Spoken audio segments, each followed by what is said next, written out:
بسم اللہ الرحمن الرحیم سیدنا کریم صلی اللہ علیہ وآلہ وسلم الحمد للہ رب العالمین والعاقبۃ للمتقین والصلاة والسلام علی سید الانبیاء والمرسلین سیدنا و مولانا و ملجأنا و مأوانا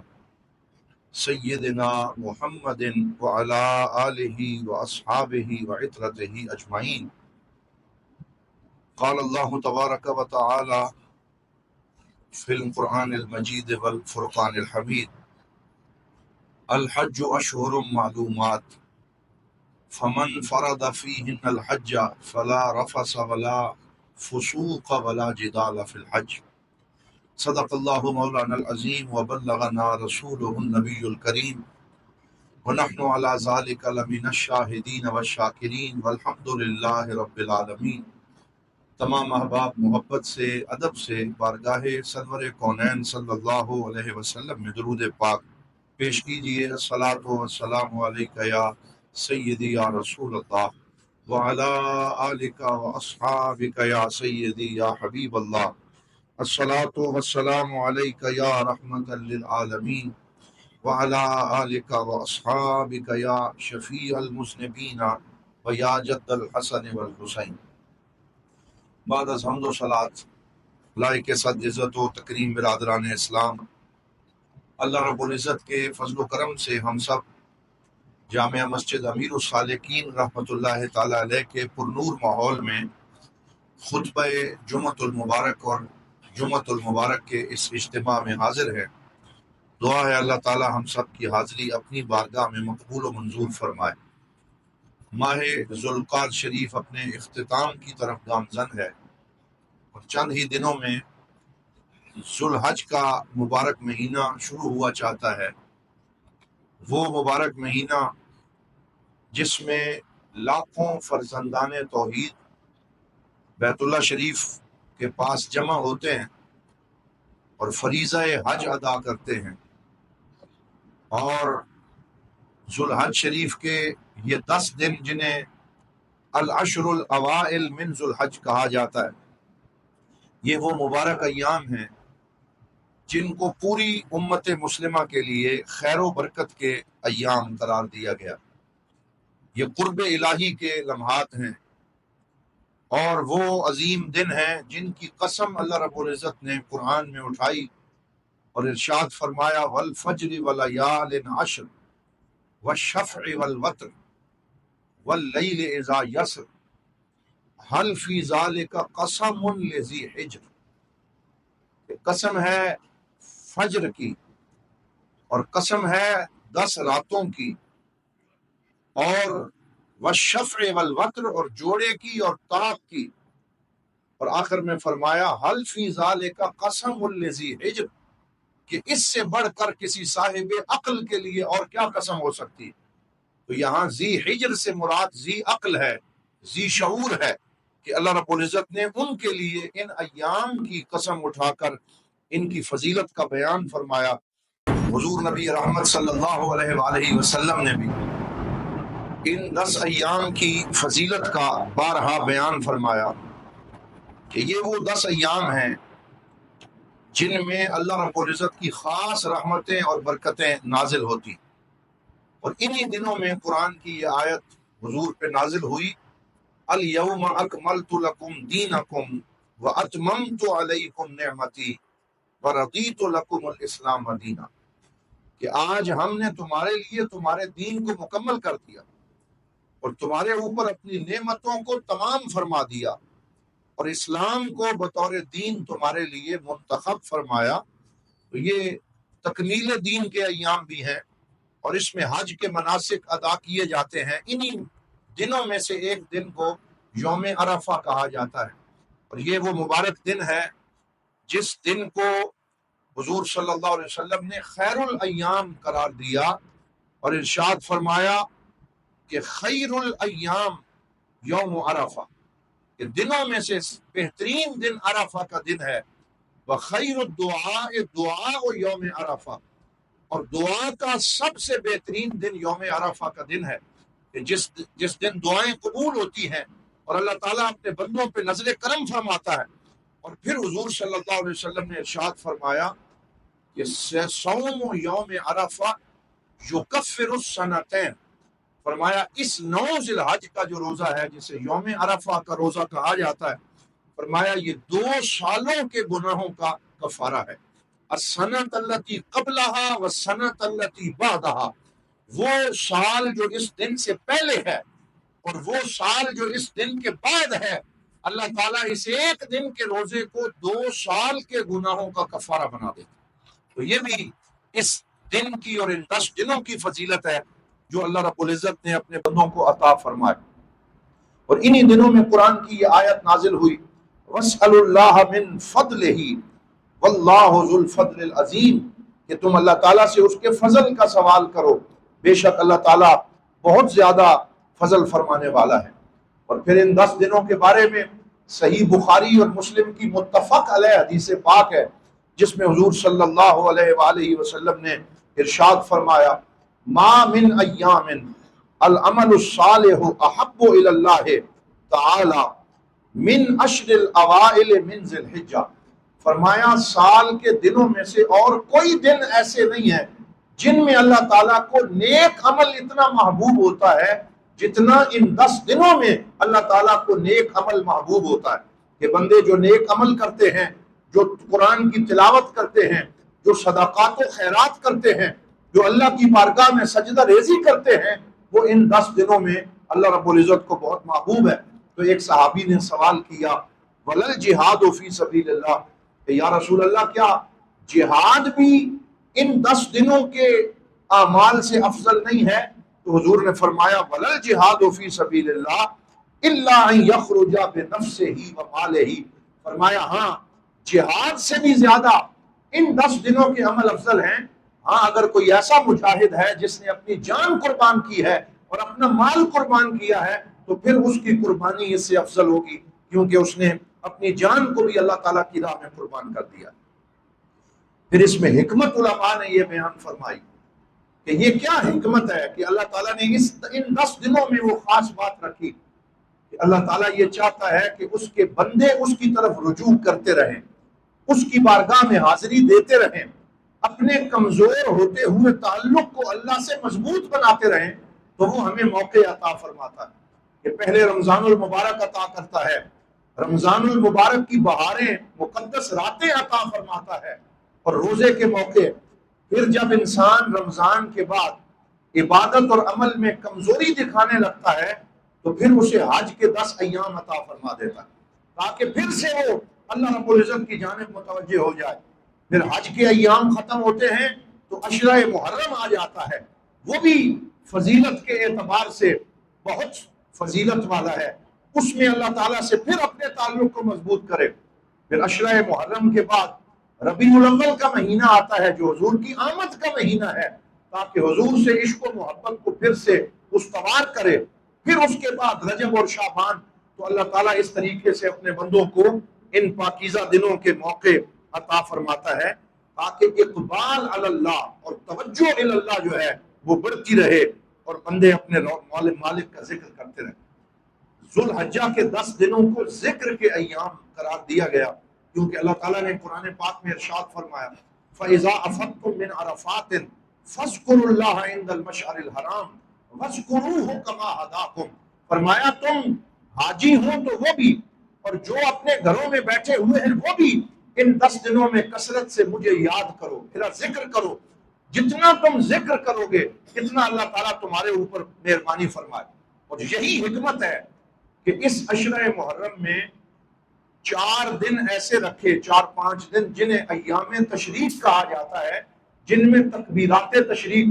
ہم کہتے ہیں، اور وہ تکبیرات تشریق ہر مومن پہ واجب ہیں کہ وہ ان کو کہے، اور وہ کیا ہیں؟ اللہ اکبر، اللہ اکبر، لا الہ الا اللہ، واللہ اکبر، اللہ اکبر وللہ الحمد۔ ہر فرض نماز کے بعد 1 مرتبہ واجب ہے اور 3 مرتبہ یہ کہنا سنت مؤکدہ ہے کہ ہر انسان اللہ کا ذکر اس انداز میں کرتا رہے کہ اسے ان دنوں کی فضیلت حاصل ہو جائے۔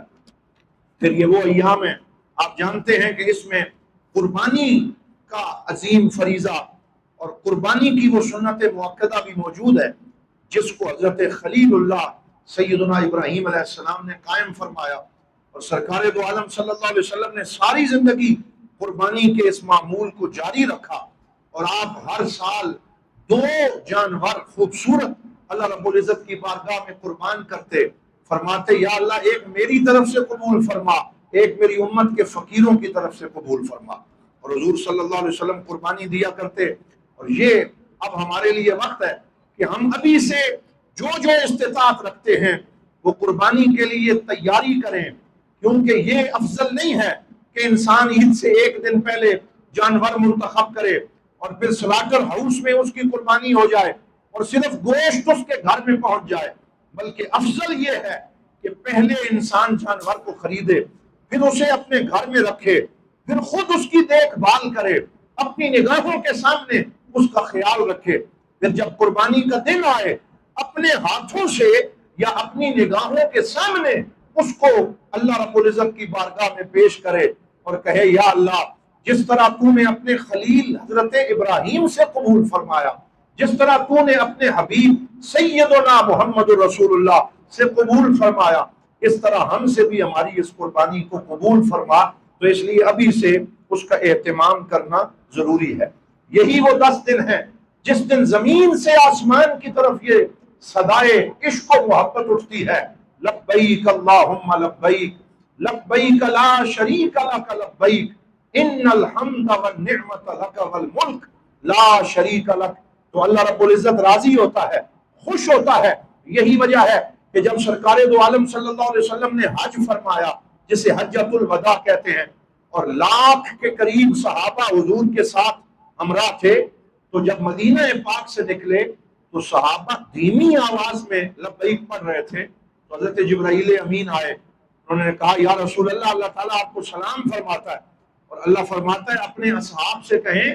کہ آج پست آواز میں نہ پڑھیں بلکہ اتنے بلند آواز میں پڑھیں کہ مدینہ اور مکہ کی وادیاں بھی اس آواز سے گونج اٹھیں۔ تو حضور نے فرمایا اونچا پڑھو اور میرے ساتھ مل کے پڑھو، اور پھر حضور اسی طرح پڑھتے رہے لبیک اللہم لبیک، اے اللہ میں حاضر ہوں، اے اللہ میں تیری بارگاہ میں موجود ہوں، تاکہ حاضری کا وہ تصور پختہ ہو جائے اور اللہ رب العزت کی بارگاہ کے مراقبے کا خیال آ جائے۔ حضرات محترم، حج ایک دعوت ہے۔ حج کوئی انسان اپنی کوشش سے نہیں کر سکتا۔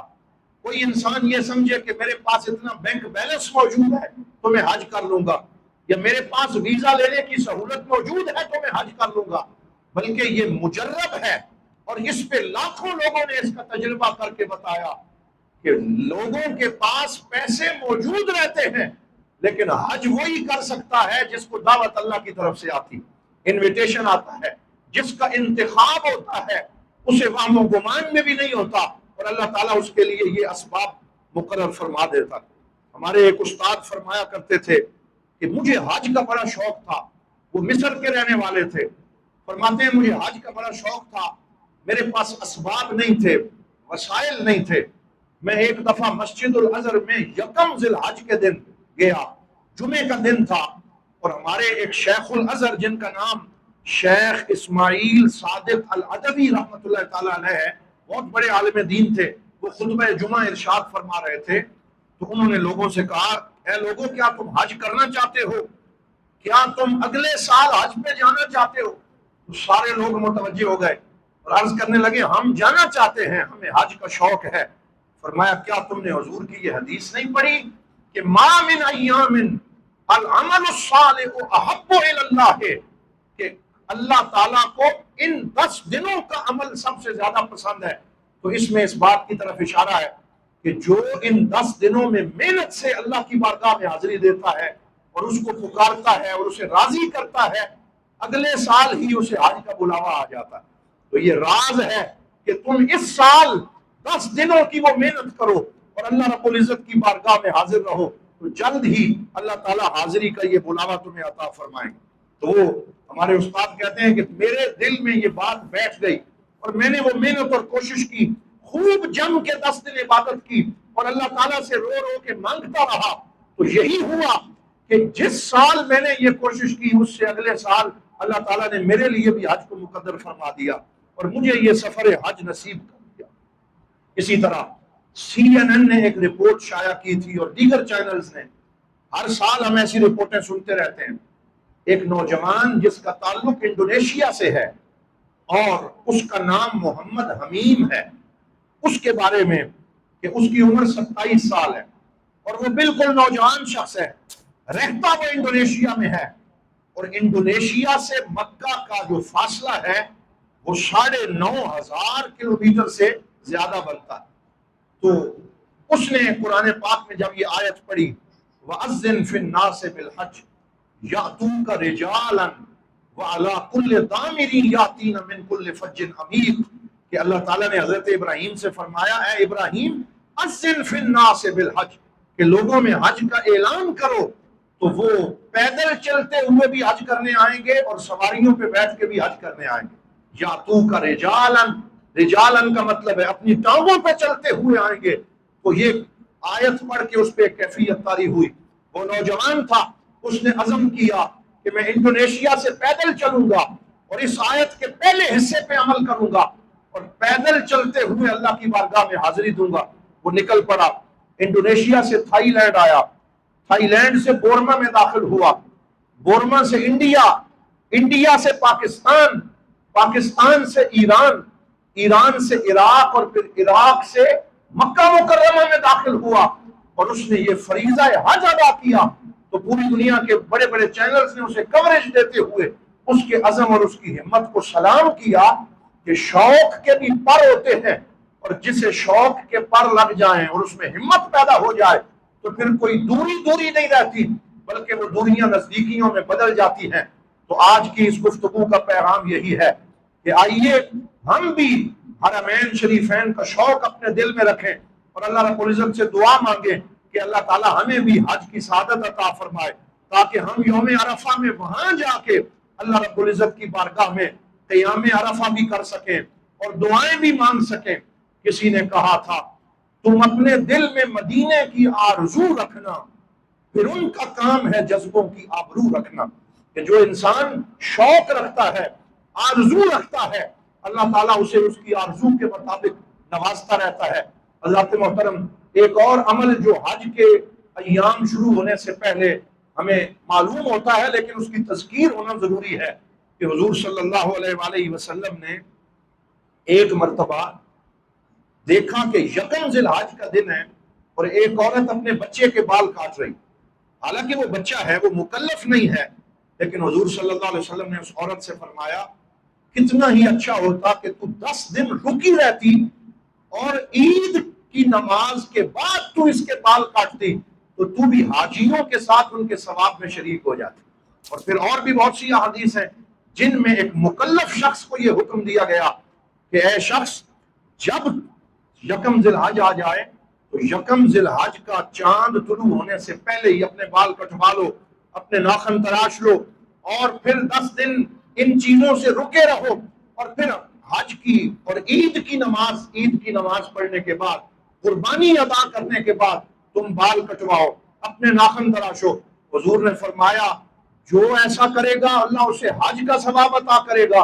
اور جس کے پاس قربانی نہیں ہے اور وہ یہ پابندی کرے گا اللہ تعالیٰ اسے قربانی کا ثواب عطا فرمائے، وہ بھی قربانی کے ثواب میں شامل ہو جائے گا۔ تو ہمیں ان سنتوں کا بھی خیال رکھنا چاہیے تاکہ اللہ رب العزت ہمارے اوپر یہ مہربانیاں فرمائے، اس دعا کے ساتھ کہ یا اللہ ان دنوں کے اندر ہمارے